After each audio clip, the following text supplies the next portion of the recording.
Well, welcome back. Every week I do a little commander breakdown, and this is week 3. This is my deck. It is Varina Lich Queen. She is a legendary creature zombie wizard for regular, for 1, a white, a blue, and a black. She's a 4/4 and says whenever you attack with one or more zombie, draw that many cards, then discard that many cards. You gain that much life. And then, of course, 2, exile 2 cards from your graveyard. Create a tapped 2/2 black zombie creature token. So she is my zombie lord, or my zombie commander. My tokens, for the most part, that I use are, I don't know if you can't see this, can you? Yeah, you can. It's a foiled zombie card. And then, of course, I got my zombie warrior with vigilance and my signed Mark Poole zombie token. Yep. Hard plastic. Gotta love it. That way it's always mine. My cat is deciding to discover new places. So if you hear crashing in the background, that's my cat. Okay, so let's get into the zombie deck. Whole purpose of the zombie deck is the zombie horde. The zombie horde is the power of the zombies, because the zombies themselves aren't really anything. They're 2/2s, they're 1/1s, sometimes they're 4/4s or bigger, but for the most part, it's the horde that matters. That's what you want, is you want a lot of them. But in order to get that, you got to have land. So 1, 2 basic plains, 1, 2, 3, 4 basic islands, 1, 2, 3, 4, 5, 6, 7 basic swamps. My dual lands, or dual colored lands, calcium form, or calcium. Okay, I hate this one. I seem to get this one drawn a lot, and I hate it because I'm not a big fan of the tokens. So, but I've done it with the tokens. It's good. It's okay. But yeah, Calistorm pools can probably get taken out. Isolated Chapel, because you got to love it. Glacier Fortress, because you got to love it. Drowned Catacomb, because you got to love it. Prairie Stream, Battle for Zendikar land. Shambling Vents, Battle for Zendikar land. Watery Grave, which is a shock land. Hollowed Fountain, which is a sock land, which surprises me. I don't have the white-black one in here. I can't remember the name of it, but I don't have that one in here. Consecrated Courtyard from Kaladesh. Irrigated Farmland, because sometimes you just got to cycle a card away. Azorius Chancellery, because anyways, it's just a cheap dual card that you can put in if you get it early on. Port Town, which is not the greatest, but it's actually a good one. Mortuary Mire, which lets you enters the battlefield. You may put target creature card from your graveyard on top of your library. It's kind of cool. And then, of course, Bajuka Bog. What would a good black deck be without Bajuka Bog? Hey, Wobbles, before you do something stupid, think about it, okay? Think about it. Think about it. Thank you. He was about to jump somewhere he should not be jumping. That cat has no fear. No fear at all. Castle Lochthwain. Thank God I've never gotten this one on my first hand.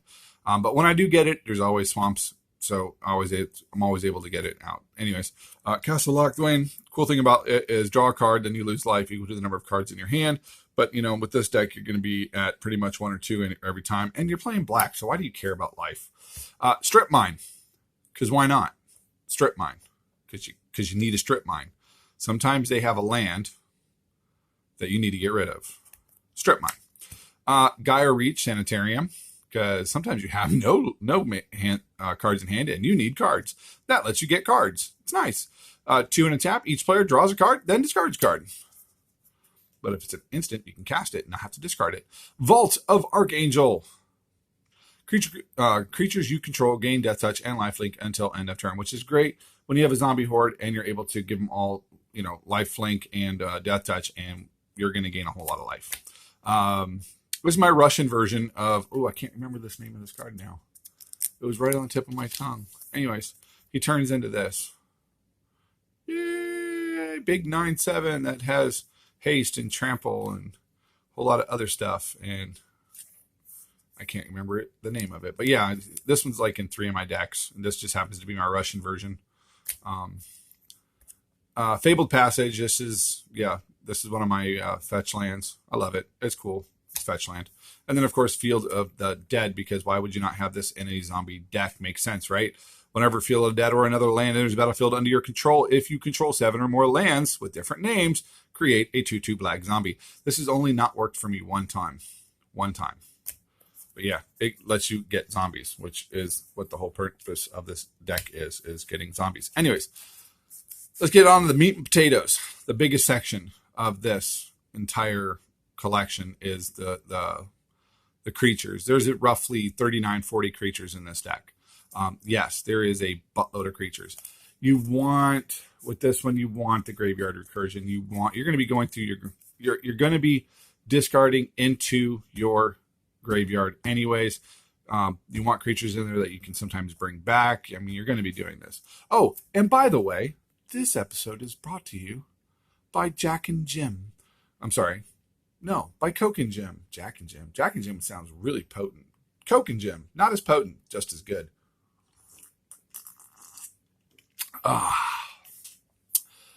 It's late night. Got to have my adult beverage. I'm actually indulging myself in some cheese and meat too. So if you hear me munching, it's Gouda. 100-day aged Gouda. How they get it to not ferment and turn to mold, I don't know. But anyways, let's get back into this. Stitcher Supplier. If you're not running this one, you're not running a zombie deck. You have to have this in a zombie deck. It's putting when it comes into play, it puts 3 cards into your, you know what, let me finish this.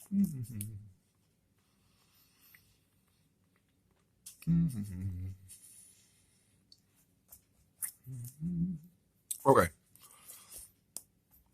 It's a zombie. If you're not running this, you're not running a zombie deck. It puts the first 3 cards, or when you cast it, it puts 3 cards in your graveyard. When it dies, it puts 3 cards in your graveyard. It's a 1/1. You know it's going to die, but you want to be seeing these cards in your graveyard. There's a reason for that. Gravecrawler. Can't block. It's a 1. Or cost 1. It's a 2/1. You may cast Gravecrawler from your graveyard as long as you control a zombie. It's zombies. Crypt Breaker. For 1, discard a card. Put a 2/2 black zombie creature token onto the battlefield. Nice thing about that is you're able to do it as a combat trick. Tap 3 untap zombies you control. You draw a card and you lose 1 life. Graveyard Marshal. This is one of the lords. Costs 2. It's a 3/2. Exile a creature card from your graveyard. Create a tapped 2/2 black zombie creature token. Zulaport Cutthroat. I know it's not a zombie, but you're going to be going through zombies. Zombies are going to be dying. Zulaport Cutthroat makes the playing field a little even. Now, no. I do not have Blood Artist in this. I did not want to put too many. You can substitute this with Blood Artist. Doesn't really matter. You don't want too many of those because then people think it's an Aristocrats deck, and they gear the whole game towards the Aristocrats deck and watch you you're just going to lose. You want the zombie horde to kind of happen slowly over time, but you want it to just kind of like drop, so they become almost unimpressed. I'm sorry, they become impressed by how fast it actually can build up. Butcher Ghoul. 1 in a black zombie, has Undying. It's a 1/1. Doesn't seem like a threat. It dies. It comes back as a 2/2. And it's going in your graveyard. So you can just keep recurring it. Anyways. Corpse Knight. White and a black. No, this is not the misprint 3/2. I wish it was. Zombie Knight. Whenever another creature enters the battlefield under your control, each opponent loses 1 life. Wayward Servant, white and a black. Whenever a zombie enters the battlefield under your control, each opponent loses 1 life and you gain 1 life. 2/2. Shepherd Rot for 1 and a black. I love this one. Each player loses 1 life for each zombie in play. You have to be careful with this one. I have literally killed myself with this because I didn't read it properly. Tap it and it says each player, not your opponents. It says each player. So yes, I actually killed myself once. It was funny. Nantu Cusk, because sometimes you need to sacrifice. 2 and a black, sacrifice creature. Nantu Cusk gets +2/+2 until end of turn. He's a 2/2, but it's a nice way of getting rid of cards that, hey, if you need to put some zombies in you just need to hit them for a lot. Excuse me. Death Baron, 1 and 2. Zombie Wizard, skeletons you control and other zombies you control get +1/+1 and have Death Touch. Zombie Trailblazer, black. Gotta love it. Zombie. Tap an untapped zombie you control. Target land becomes a swamp until end of turn. Tap an untapped zombie you control. Target creature gains swamp block until end of turn. So, real nice thing about this one is you're able to give a creature basically being unblockable. It's cool.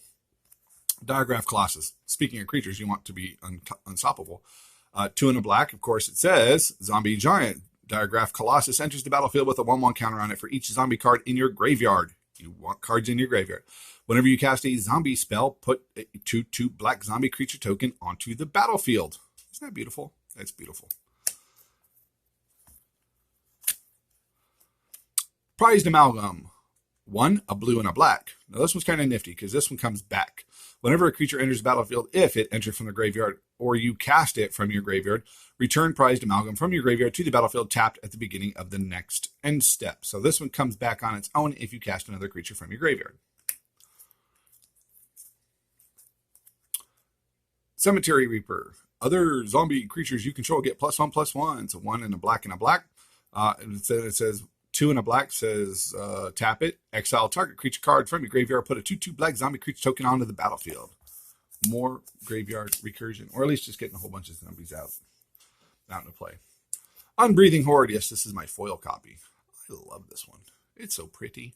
Anyways, 2 and a black. Unbreathing Horde enters the battlefield with a 1/1 counter on it for each other zombie creature card in your for each other zombie you control and each zombie card in your graveyard.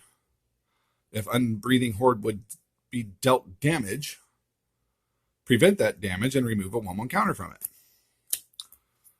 Unraveling Mummy. Not my favorite mummy, but an Unraveling Mummy. For 1 and a white and a black, it says 1 and a white, target attacking zombie gains lifelink until end of turn, or 1 and a black, target attacking zombie gains death touch until end of turn. It's a 2/3.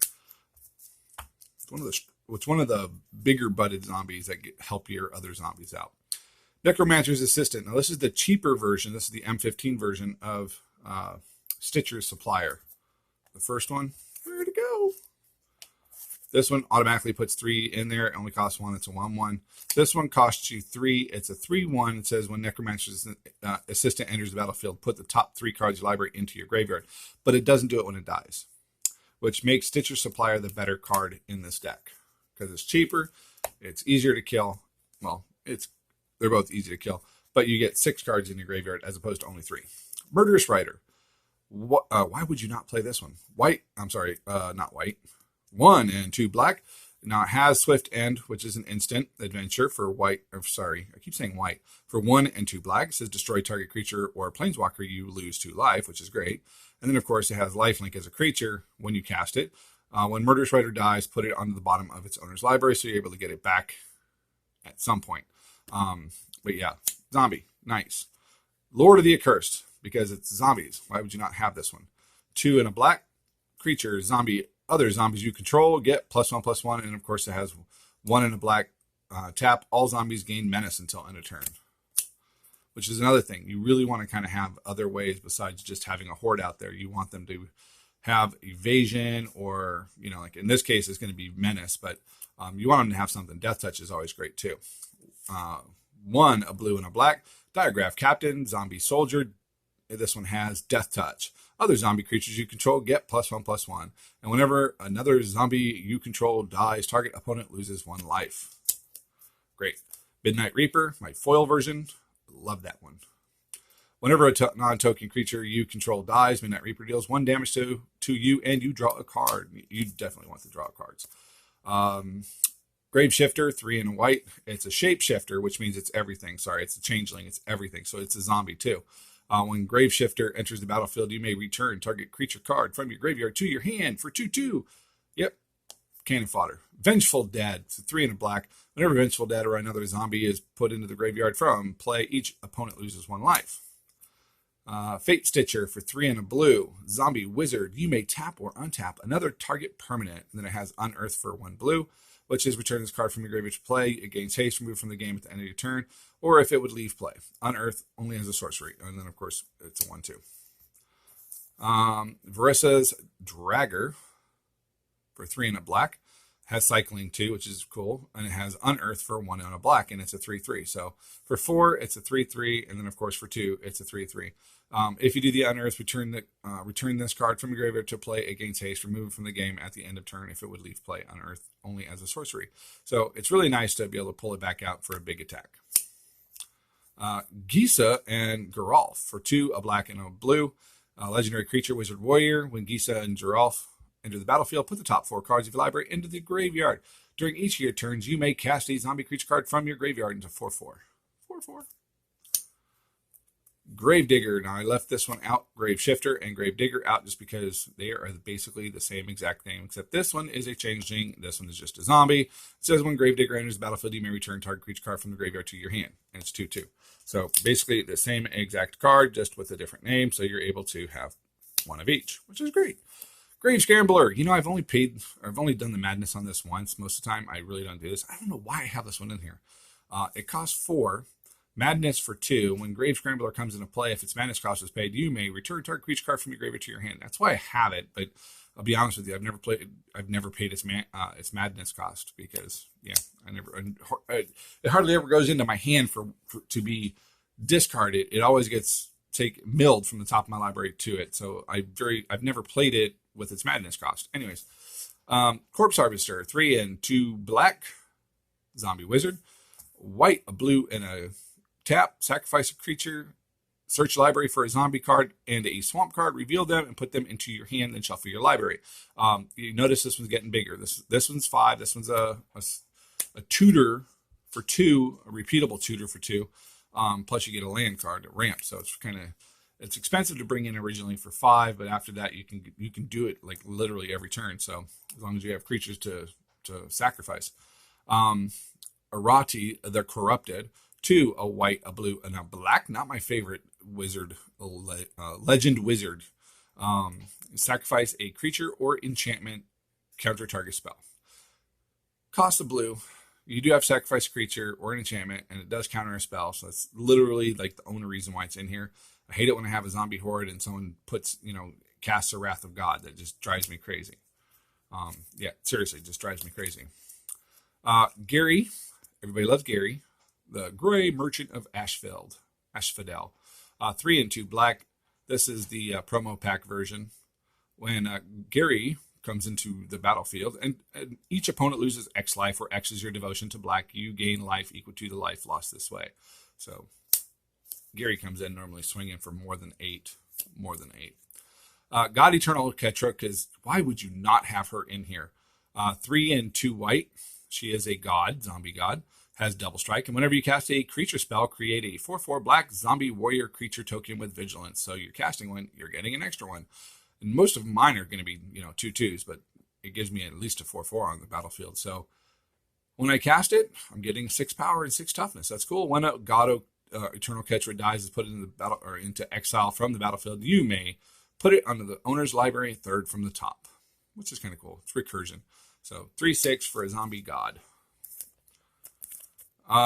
Josu Vest, Leech Knight, 2 and 2 black, legendary creature, zombie knight. And then of course it has a kicker of 5 and a black. Menace. So you're paying 10 to do the whole thing. When Josu Vest, Leech Knight enters the battlefield, if it was kicked, create 8 2/2 black zombie knight creature tokens with menace. So it's nice to get those out. Really is nice to get those out. It sucks when you have to play this early, but it has happened to me in the past.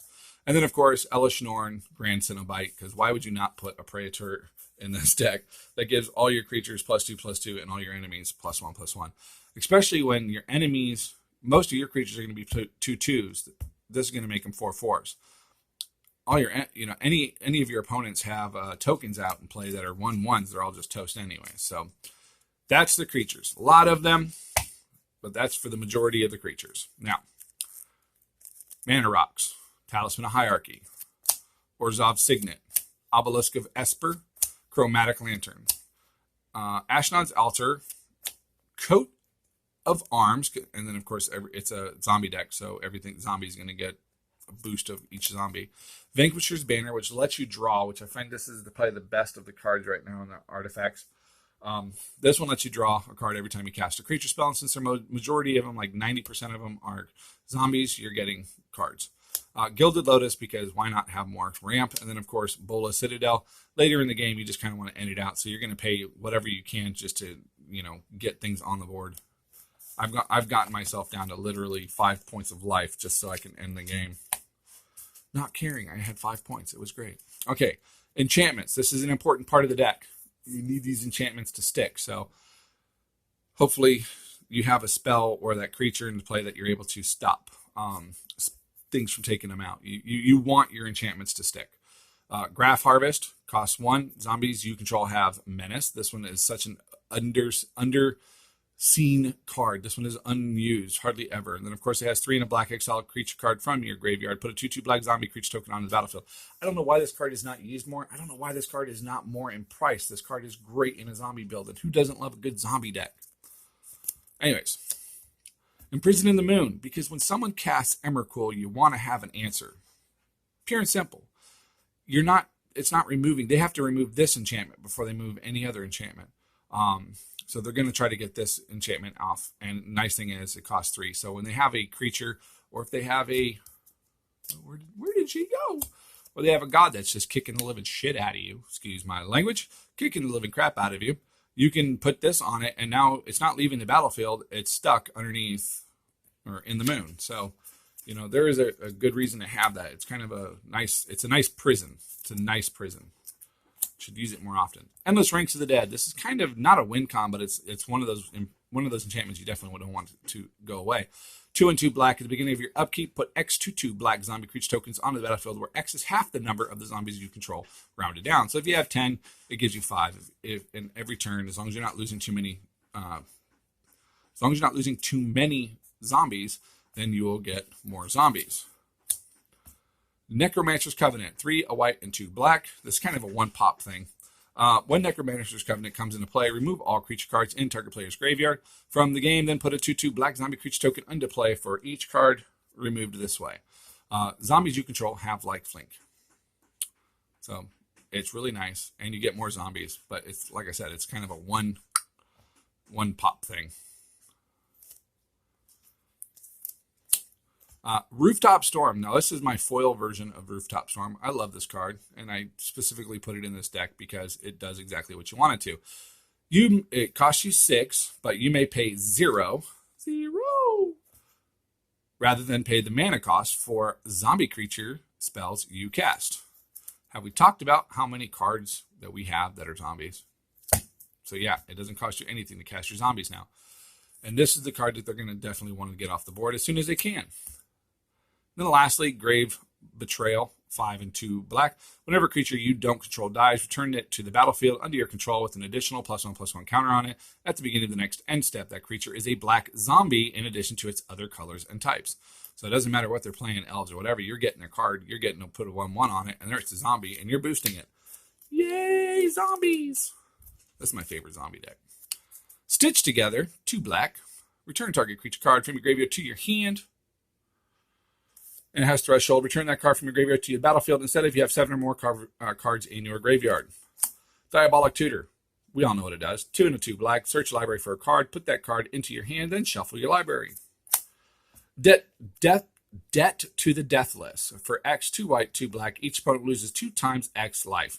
You gain life equal to life lost this way. So you're gaining everybody else's lost life. Dark Petition, it's another tutor, 3 and 2 black. Search library for a card, put that card into your hand, then shuffle your library.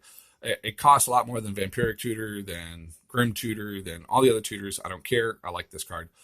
Spell Mastery, if there are 2 or more instant sorcery cards in your graveyard, add 3 to your mana pool. I'm not playing, this deck is not a competitive deck, so why put those competitive cards into it? This deck is a 7 floating 8. I don't want to make it a 9, or definitely don't want to make it a 9, and actually prefer to kind of tone it down a little bit. I want this deck to be fun so that people can see the zombies coming out. They can have fun doing it.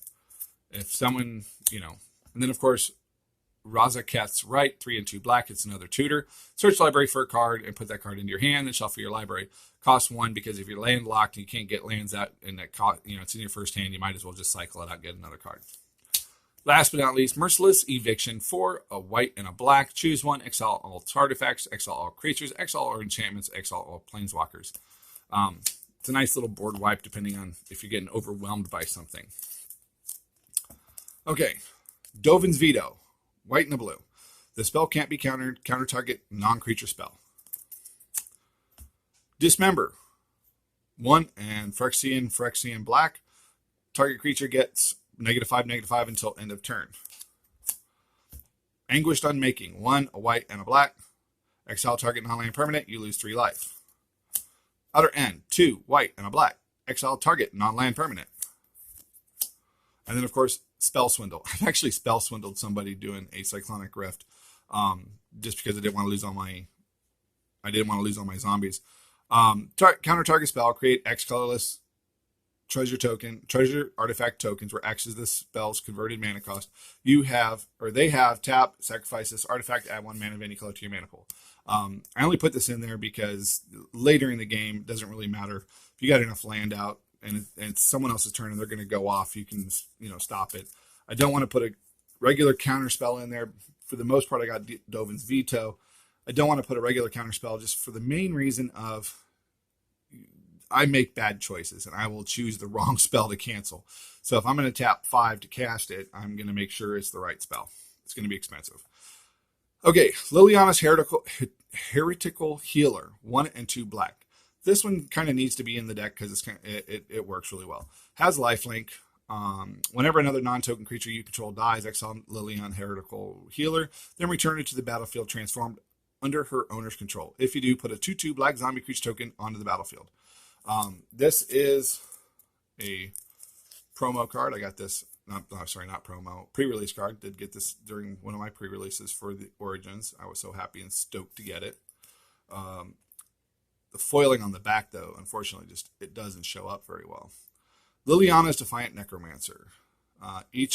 So +2. Each player discards a card. -X. Target.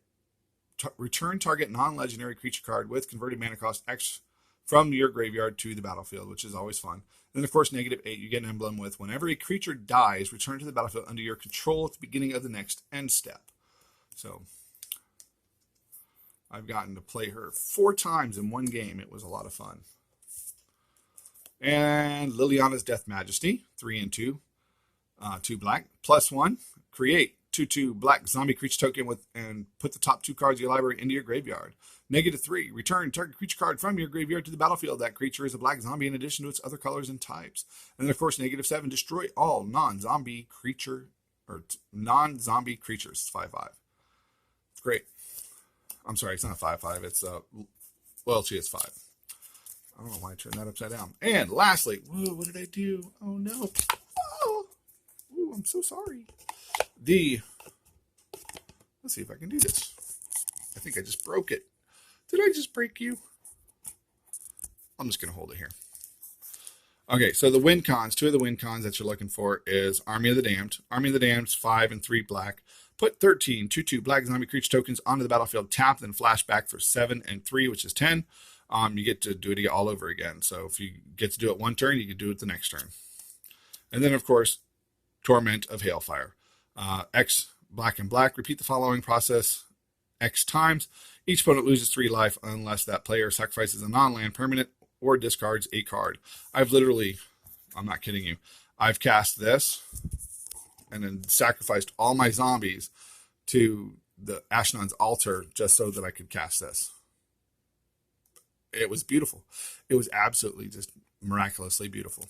Anyways, that's the deck. Hope you enjoyed it. If you have any questions, please leave a comment down below. Hit the thumbs up. Thumbs up. Yay. Appreciate it. Her belly button's right about there. I can't see it. Hit the thumbs up. I already said that. Leave a comment down below. If you don't like the comment or if you don't like the video, I don't care. I don't care. Enjoy and have a great day.